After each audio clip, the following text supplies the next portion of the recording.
प्यारे दोस्तों, अस्सलामु अलैकुम। कब्र से खुशबू। घूंघट उठाने से पहले ही बता दिया।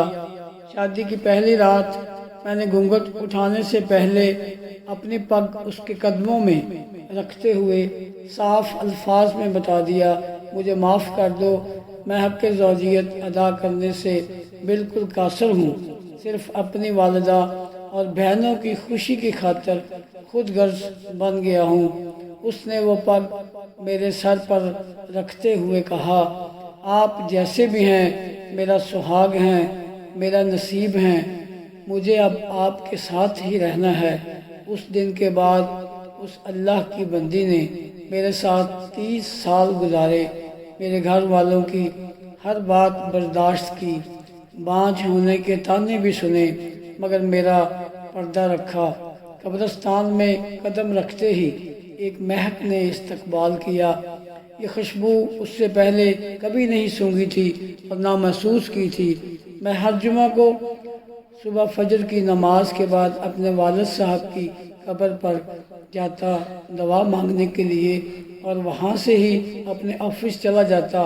एक अरसा हो गया था, मगर आज मैंने कब्रिस्तान में एक नई खुशबू महसूस की जो मुझे बेचैन कर रही थी। ये खुशियों किस तरह से भी दुनियावी खुशबू नहीं लग रही थी। बहरहाल मैं वालिद साहब की कब्र पर पहुंचा तो उनसे चंद फासले पर ही एक नई कब्र बनी थी। ताज़ा फूल और चादर से अंदाज़ा लगाना मुश्किल नहीं था कि 2 या 3 दिन पहले ही ये कब्र बनी है। वालिद साहब की कब्र से फारग होकर जाते हुए उस कब्र पर दवा मांगने के लिए रुक गया।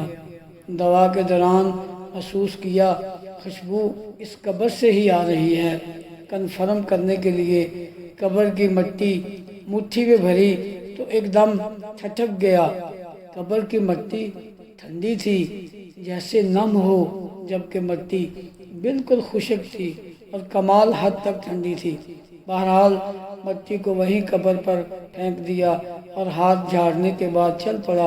भाई की दुकान खोली, पहला गाहक आया, उसको सामान दिया तो उसने कहा, जमान भाई आज खुशबू तो बहुत कमाल की लगाई है।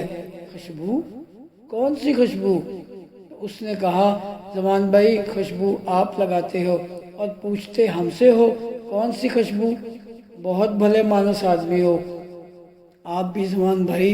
ये कहते हुए वो चल पड़ा। मैंने जब अपने हाथ को सूंघा तो वही खुशबू मेरे हाथ से आ रही थी। तमाम दिन मैं उस खुशबू को महसूस करता रहा। हाथ धोने के बावजूद भी मेरा हाथ मुअत्तर रहा। अगले दिन हफ्ते को भी मैं ना चाहते हुए कब्रिस्तान चला गया।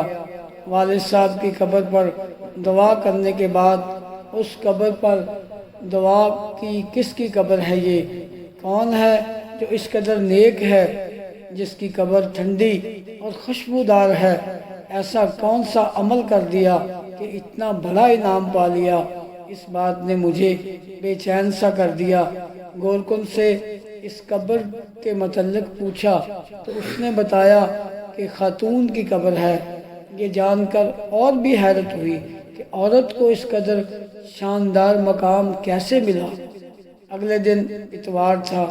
देर तक सोने की आदत होने के बावजूद सुबह फजर की नमाज के वक्त उठ खड़ा हुआ और कब्रिस्तान रवाना हो गया। कब्रिस्तान में दाखिल हुआ तो क्या देखता हूँ, इसी खातून की कब्र पर एक बारिश आदमी दवा कर रहा है। मैं वालिद साहब की कब्र पर दवा करने लगा। दवा के बाद मैंने उस आदमी की तरफ देखा जो अभी दवा मांग रहा था। जैसे ही वो दवा से फारग हुआ तो बाहर की जानब चल पड़ा। उसको जाते देखकर मैं भी उसके पीछे हो लिया। जैसे ही वो दरवाजे से बाहर निकला मैंने आवाज़ दे दी, सर बात सुने, 1 मिनट प्लीज़। जी फरमाएं। सर मैं माजरत चाहता हूँ, मैंने आपको तकलीफ़ दी, मगर मैं आपसे एक बात पूछना चाहता हूँ, अगर आप इजाज़त दें तो। जी आप पूछें, क्या बात है? انتہائی محبت سے اس شخص نے جواب دیا، شکریہ سر، جزاک اللہ۔ میں دراصل جاننا چاہ رہا تھا یہ کن کی قبر ہے جہاں دعا کر رہے تھے؟ اگر آپ مناسب سمجھیں تو بتا دیجئے۔ یہ آپ کیوں پوچھ رہے ہیں؟ اس نے سوال کیا۔ دراصل اس قبر سے آنے والی خوشبو نے مجھے بے چین کر دیا ہے۔ ایسی خوشبو میں نے آج تک محسوس نہیں کی۔ مجھے یہ دنیاوی خوشبو نہیں لگتی۔ میں جاننا چاہ رہا تھا کہ صاحب قبر نے ایسا کون سا عمل کیا کہ یہ مقام ملا کہ قبر ٹھنڈی اور خوشبودار ہو گئی۔ یہ سن کر اس شخص نے ٹھنڈی آہ بھری اور کہا، قبر ٹھنڈی اور خوشبودار کیوں نہ ہو؟ اس نے اللہ تعالیٰ کو راضی ہی ایسے کیا ہے۔ جی، میں یہی جاننا چاہ رہا تھا کہ ایسا کون سا عمل ہے جس سے یہ سعادت نصیب ہوئی؟ تو اس نے بتایا کہ یہ میری زوجہ کی قبر ہے۔ 30 سال ہماری رفاقت رہی۔ میں 4 بہنوں کا اکلوتا بھائی ہوں۔ میری بہنوں اور ماں کو میرا چہرہ دیکھنے کا بے حد شوق تھا۔ سرکاری نوکری ملتے ہی چاند سی دلہن کی تلاش شروع کر دی گئی۔ یوں دنوں میں لڑکی کی تلاش کا کام مکمل ہوا، شادی ہوئی اور میں بہنوں نے اپنے ارمان دل کھول کر پورے کیے۔ شادی کی پہلی رات میں نے گھونگھٹ اٹھانے سے پہلے اپنی پگ اس کے قدموں میں رکھتے ہوئے صاف الفاظ میں بتا دیا کہ معاف کر دو، میں حق زوجیت ادا کرنے سے بالکل قاصر ہوں۔ میڈیکلی طور پر مکمل انفٹ ہوں۔ صرف اپنی والدہ اور بہنوں کی خوشی کی خاطر خود غرض بن گیا ہوں۔ اس نے وہ پگ میرے سر پر رکھتے ہوئے کہا، آپ جیسی بھی ہیں میرا سہاگ ہیں، میرا نصیب ہیں، مجھے اب آپ کے ساتھ ہی رہنا ہے۔ اس دن کے بعد اس اللہ کی بندی نے میرے ساتھ 30 سال گزارے۔ میرے گھر والوں کی ہر بات برداشت کی، بانجھ ہونے کے طعنے بھی سنے، مگر میرا پردہ رکھا۔ اللہ تعالیٰ کیسے اس کی قبر کو ٹھنڈا اور خوشبودار نہ کرے جس نے اتنی پاک باز زندگی گزاری ہو۔ اس شخص کی تمام بات سن کر اس خاتون پر رشک آنے لگا جس نے دنیا میں صبر کیا اور اعلیٰ مقام حاصل کیا۔ آج کل کے دور میں کچھ بھی حاصل کرنا کیا مشکل ہے۔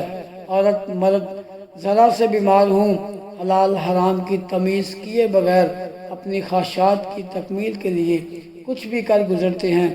تھوڑا سا فرق لگنے پر بیوی شوہر کو کھری کھری سنا دیتی ہے۔ شوہر بیمار ہو تو تعلق تک استوار کر لیتی ہے۔ معاشرہ ایسی مثالوں سے بھرا پڑا ہے۔